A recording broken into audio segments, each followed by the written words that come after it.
Canvas creaked under half a ton of human meat. Gideon laughed, a sound like gravel grinding in a concrete mixer. He pointed a sausage-thick finger at the skinny guy in the corner. No muscles, no chance. Bruce didn't smile. He just stood up. The gym went dead silent. Heavy yellow light filtered through the frosted glass of the gymnasium skylight, casting long, bruised shadows across the wrestling mats. The air was thick. It tasted of stale wintergreen liniment, cheap cigars, and the sour, undeniable scent of exhausted men. Folding chairs rattled against the hardwood floor as 100 skeptical onlookers shifted their weight, their murmurs bouncing off the cinder-block walls. Trevor James stood near the scorer's table, nervously rolling a damp cigar between his thumb and forefinger. He was a promoter by trade, a cynic by survival, and currently a man convinced he was about to witness a homicide. In the center of the mat stood Gideon Cobb. Gideon was an anomaly of human genetics. He weighed 480 pounds. This wasn't the soft, trembling mass of a sedentary life.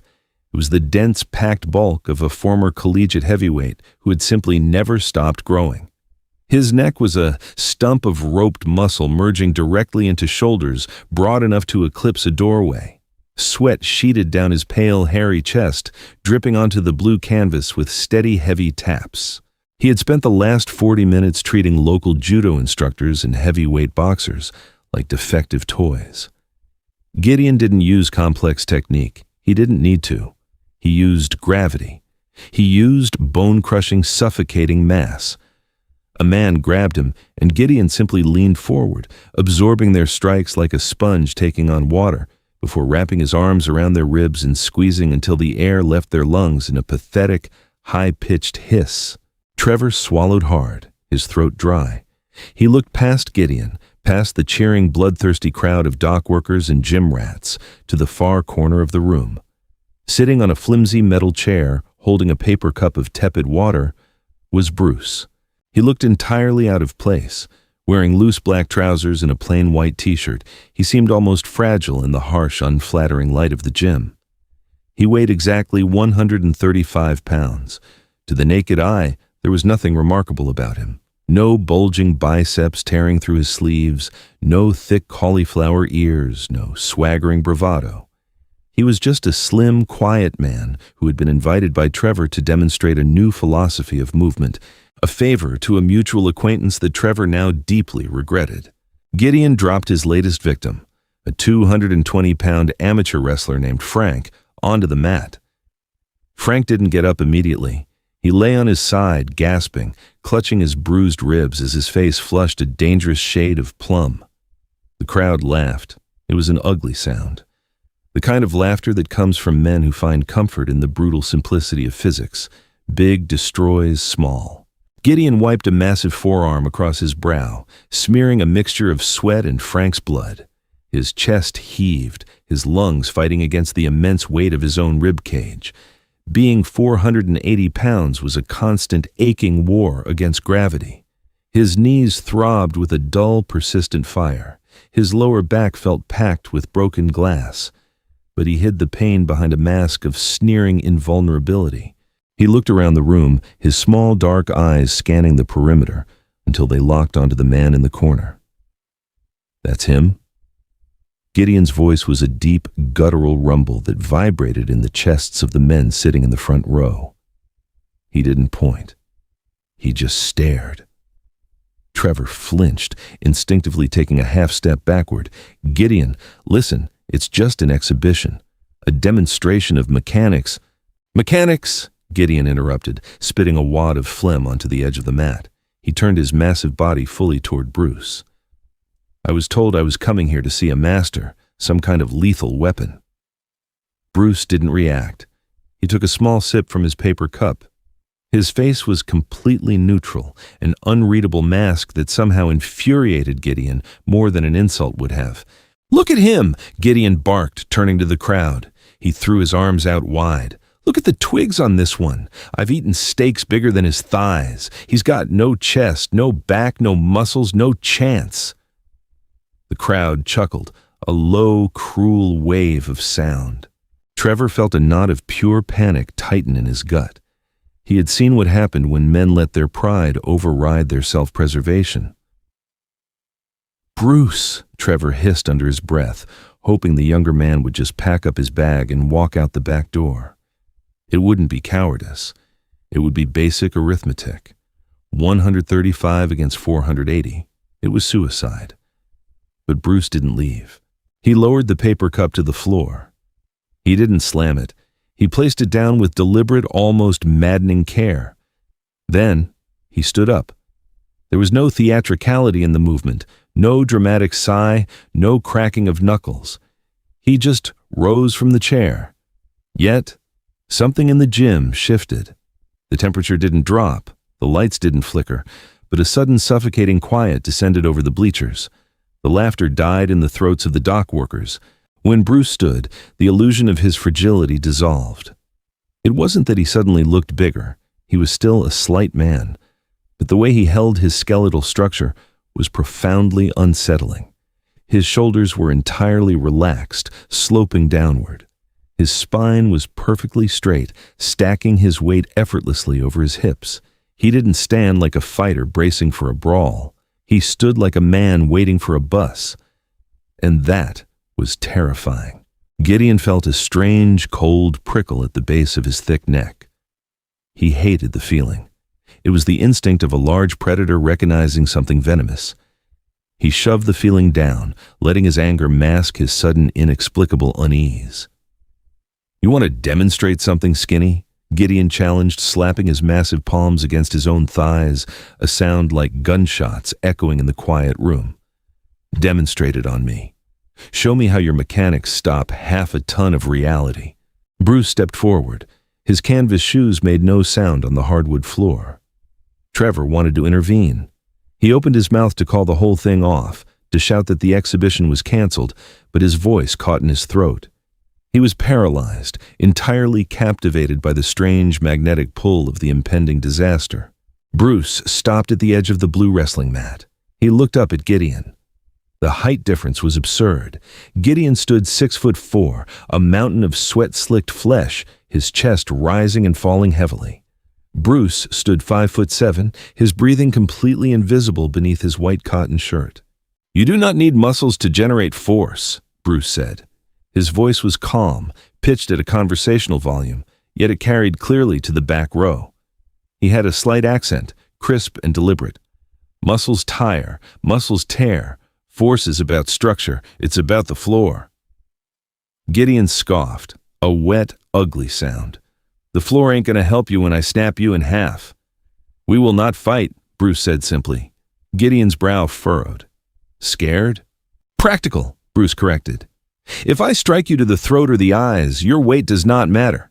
The anatomy of a giant is the same as the anatomy of a child. You will go blind, or you will suffocate. That proves nothing but cruelty." The sheer, arrogant matter-of-factness of the statement made the crowd gasp. Did he just threaten to blind a 480-pound man? He said it the same way someone might explain how to boil an egg. A deep, violent flush crept up Gideon's neck. "You cocky little piece of—" "Instead," Bruce interrupted, stepping onto the soft canvas of the mat, "we will test your reality. Put your hands on my shoulders." Gideon hesitated. He looked at Trevor, then back to Bruce, his pride warring with his confusion. "I put my hands on your shoulders. I'm going to push you through the concrete." "Try," Bruce offered. He stepped into a strange, elongated stance. His right foot slid forward, turning slightly inward. His left foot stayed back. The heel lifted just a fraction of an inch off the mat. He bent his knees slightly, dropping his center of gravity. He didn't raise his hands to defend himself. He let them hang loose by his sides.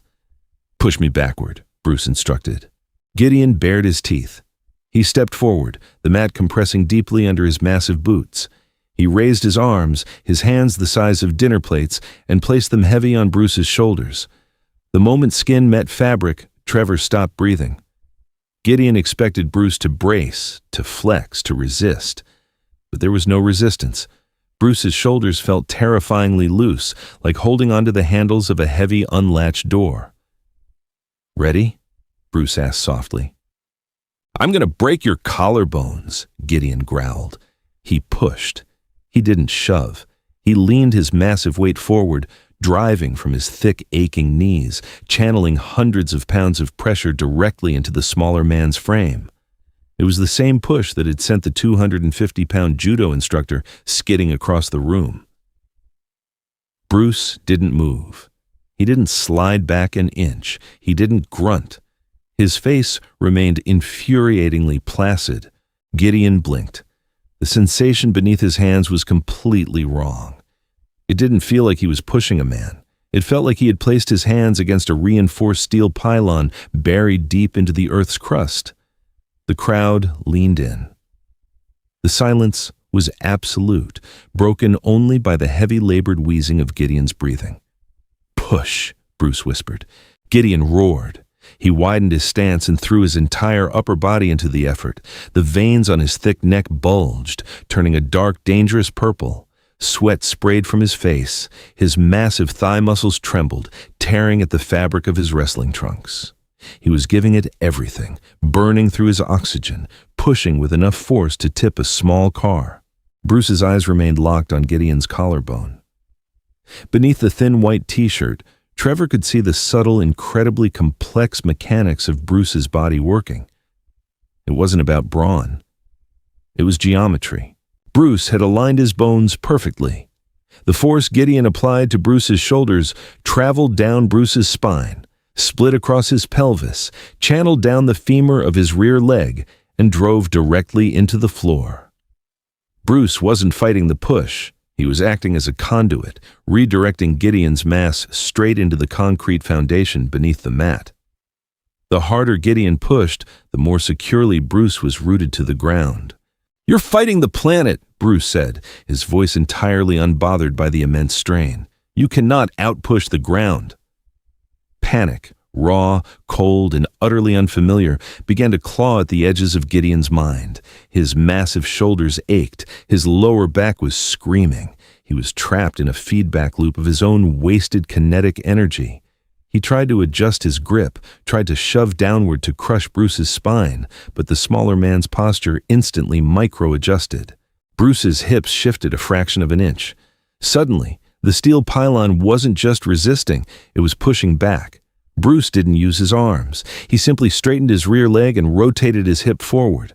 The transfer of kinetic energy was violent and instantaneous. It was like a coiled industrial spring finally snapping shut. The force traveled up from the floor, through Bruce's perfectly aligned frame, and directly back into Gideon's outstretched arms. Gideon felt a shockwave rattle through his wrists, shooting up his elbows and exploding into his shoulders. The sheer mathematical perfection of the counterforce caught his massive forward-leaning bulk entirely off guard. His feet left the floor. For a fraction of a second, 480 pounds of human being hung suspended in the stale air of the gymnasium. Gideon's eyes went wide, showing the whites all around. He saw the ceiling lights spin. He felt the terrifying sensation of total weightlessness. Then, gravity remembered him. Gideon hit the mat. The impact sounded like a car crash. The entire floor of the gymnasium shuddered violently. A thick cloud of chalk dust and canvas fibers exploded upward into the yellow light. Gideon lay flat on his back. He didn't move. He couldn't. The air had been violently expelled from his lungs, leaving him gasping like a beached fish. His massive chest spasmed as he tried desperately to draw breath, his eyes wide and fixed entirely on the ceiling. Bruce still stood in the exact same spot. He hadn't retreated. He hadn't advanced. His breathing was even. He looked down at the giant gasping at his feet, his expression devoid of triumph, ego, or malice. He slowly reached up and brushed a speck of dust off his white shirt. Trevor James felt his knees go weak. He gripped the edge of the scorer's table to keep from collapsing. He looked at the crowd. The dock workers were frozen, their mouths slightly open, cigars burning, forgotten down to their knuckles. They couldn't process what they had just seen. A man a quarter of the size of a giant had just launched him into the air without even throwing a punch. Bruce stepped carefully over Gideon's massive trembling leg and walked back toward his metal chair. He picked up his paper cup. The water inside hadn't even rippled. "Structure," Bruce said softly, though the entire room heard him. "Not muscle." Coughing racked Gideon's massive frame, a wet, violent hacking that tore at his throat and echoed off the high cinder-block walls. He rolled heavily onto his side, his thick fingers digging instinctively into the blue canvas mat, as if trying to anchor himself to a world that had suddenly tilted on its axis. Above him, the buzzing of the fluorescent lights sounded abnormally loud. It was a harsh, electrical hum that seemed to bore directly into his skull. Gideon opened his eyes. The room was swimming in a yellow haze. He expected to hear the familiar sound of dock workers jeering, the crude insults he usually thrived on, the comfortable soundtrack of violent men appreciating violence. Instead, the gymnasium was utterly, suffocatingly quiet. He could hear the squeak of someone's rubber-soled shoe shifting in the bleachers. He could hear the heavy metallic ticking of the radiator in the corner. He could hear his own heart hammering against his ribs, a frantic, irregular rhythm that tasted like copper in the back of his mouth. That silence was worse than a beating. It was the sound of a myth breaking. Trevor James stood at the edge of the mat, his cigar entirely forgotten, its ash falling silently onto the lapel of his cheap wool suit. He looked at Gideon, then at the small, unassuming man in the white t-shirt, his mind struggling to bridge the gap between what he knew about physics and what his eyes had just witnessed. Gideon pushed himself up onto his hands and knees.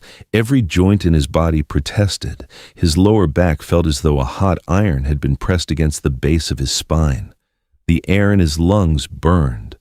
But hotter than the physical pain was the sudden blinding flash of pure, unadulterated shame. He had been thrown, not by a wrestler, not by a man of equal mass, but by a guy who looked like he belonged in a university library reading poetry. "Trick," Gideon muttered, his voice a gravelly rasp. Spit hung from his bottom lip. It was a damn trick. Bruce remained exactly where he had been standing. He didn't offer a hand. He didn't boast. He just watched the giant struggle to his feet, his dark eyes entirely devoid of malice, but equally devoid of pity. It was the look of a mechanic diagnosing a broken, dangerously heavy piece of machinery. "There are no tricks in physics," Bruce said, his voice cutting cleanly through the heavy, stale air of the gym. "Only consequences. You offered your balance to me. I simply accepted it." "Shut up!" Gideon snarled. He staggered upright, his massive thighs trembling under the strain of his own bulk. The flush on his neck had turned a deep mottled crimson. His ego, forged over decades of being the biggest, most terrifying man in any room, violently rejected the reality of the last 30 seconds. He couldn't have been out-leveraged. He must have slipped. The mat must have shifted. He wiped his mouth with the back of a hairy forearm, smearing the saliva into his coarse skin. Trevor stepped forward, his hands raised in a placating gesture. "Gideon, enough. The exhibition is over. You proved your point. He proved his. Let's just—" "I said shut up, Tommy," Gideon barked, not even turning his head to look at the promoter. His small, dark eyes were locked onto Bruce with a feral, unhinged intensity. The dynamic of the room had shifted violently from a scientific demonstration to raw, primal survival. Bruce saw the shift. He felt the change in the air pressure, the subtle tightening of Gideon's massive shoulders, the way the giant planted his heavy boots into the canvas, no longer looking to push, but looking to destroy. "You think you're a master?" Gideon breathed, his chest heaving. "Let's see how your structure handles a real fight. Let's see how you align your bones when I cave your skull in." Bruce sighed. It wasn't a theatrical sigh of exasperation. It was a quiet, weary release of breath. He did not enjoy this. He found no pleasure in the stubbornness of men who would rather break than bend. But he also understood the inescapable truth of the situation. A cornered, humiliated giant was a deeply dangerous animal. Gideon didn't wait for a bell. He charged. 480 pounds of muscle and fat accelerated across the blue mat. The floorboards groaned in protest beneath the canvas.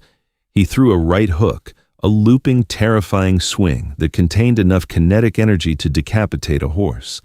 It was an ugly, technically flawed punch, telegraphed a mile away, but its sheer, devastating mass made it lethal. Bruce didn't block it. Blocking half a ton of swinging momentum was suicide. Instead, he slipped. He didn't leap backward. He moved a fraction of a second before the massive fist occupied the space where his head had been. He stepped inside the arc of the swing, dropping his weight into that same strange, rooted stance. Gideon's fist tore through the empty air, generating a sharp, audible whoosh. The momentum of his own missed strike pulled the giant dangerously forward, stretching his thick torso and exposing his ribs. Bruce's response was instantaneous, devoid of anger, driven entirely by neuromuscular efficiency. His lead hand, relaxed and loose, snapped forward. He didn't punch with a closed fist. He flicked his knuckles out in a sharp, blindingly fast back fist, targeting the incredibly tense tricep tendon just above Gideon's elbow. The impact sounded like a wet leather strap slapping against concrete. Gideon roared, a sound of profound shock rather than agony.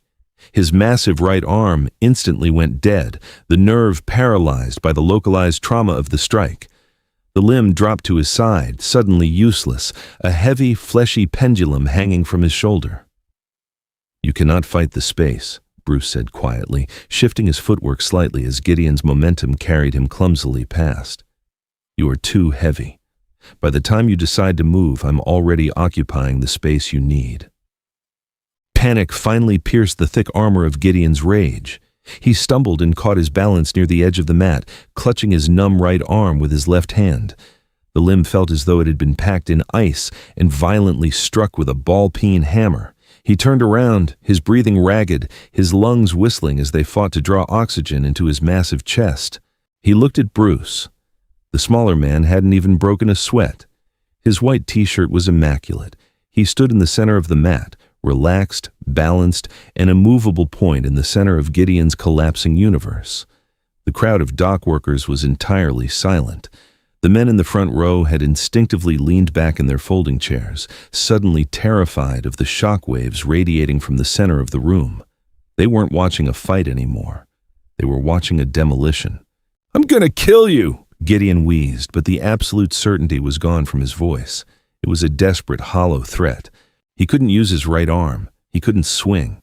He abandoned the idea of striking and fell back on the brutal, suffocating instinct that had always saved him. He lunged forward, throwing his entire massive body at Bruce, intent on simply wrapping his good arm around the smaller man, dragging him to the floor and crushing him beneath 480 pounds of dead weight. It was a terrifying maneuver. It was a wall of meat falling forward. Bruce did not retreat. He did not run.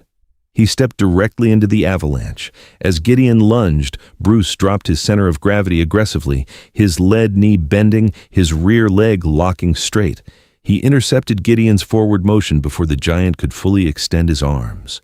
Bruce raised his lead leg in a tight, snapping motion. He didn't aim for the face, the chest, or the groin.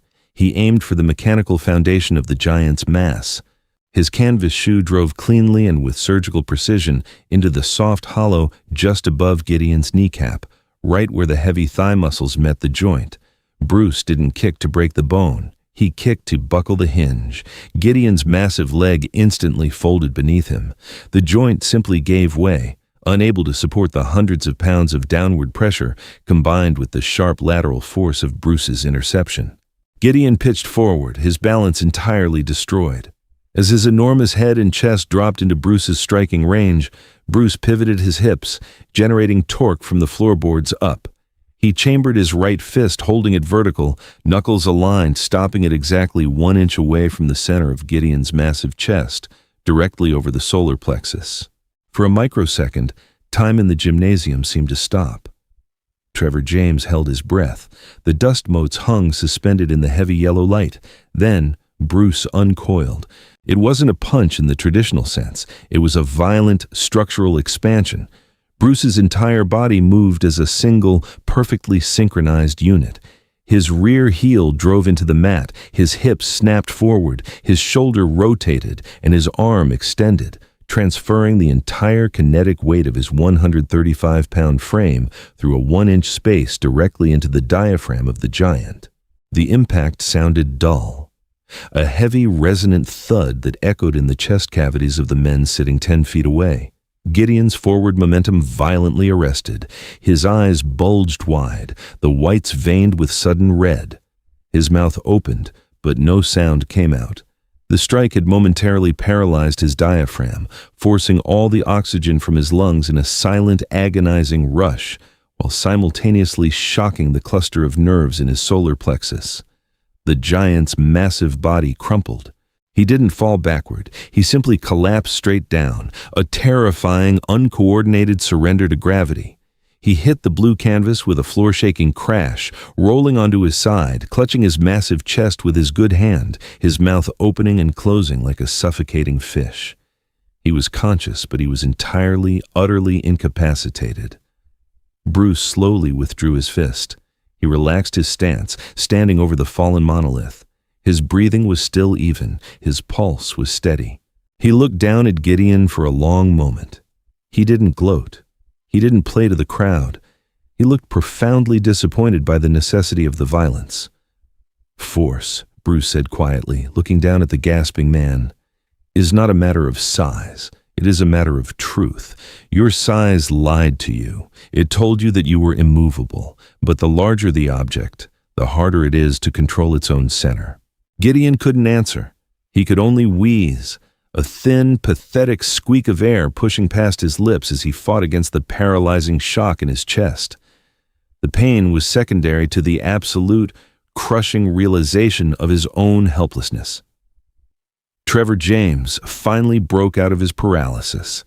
He stepped onto the mat, his knees trembling slightly, staring at Bruce as if the man were holding a live grenade. Is he breathing?" Trevor asked, his voice cracking, looking nervously down at the twitching giant. "He will be fine in 3 minutes," Bruce said calmly. "His diaphragm is in spasm. Tell him to take short, shallow breaths. Do not let him drink water until he can stand on his own." Bruce turned away from the center of the mat. He walked quietly back to his metal folding chair in the corner of the room. He picked up his canvas duffel bag, slung it over his shoulder, and took one last sip from his paper cup of tepid water. He didn't look at the crowd. He didn't look at Trevor. He simply walked toward the double doors at the back of the gymnasium. As Bruce passed the first row of bleachers, a heavy-set dock worker holding a lit cigar instinctively flinched, pulling his legs back to clear the aisle, looking down at the floor in a silent gesture of absolute deference. The doors opened with a dull clatter, letting in a brief wedge of gray afternoon light, and then Bruce stepped out, leaving the gymnasium to the smell of stale wintergreen, cheap tobacco, and the ragged, agonizing breathing of a giant who had finally learned the terrifying weight of his own mass. If you found this breakdown of mechanics, mindset, and martial arts philosophy compelling, hit that like button to support the channel. We dive deep into the untold stories and real-world physics behind the legends of combat. Don't forget to share this video with anyone who appreciates the triumph of skill over pure size, and subscribe for more deeply researched, hard-hitting stories delivered straight to your feed. Let us know in the comments whose legendary encounter we should cover next.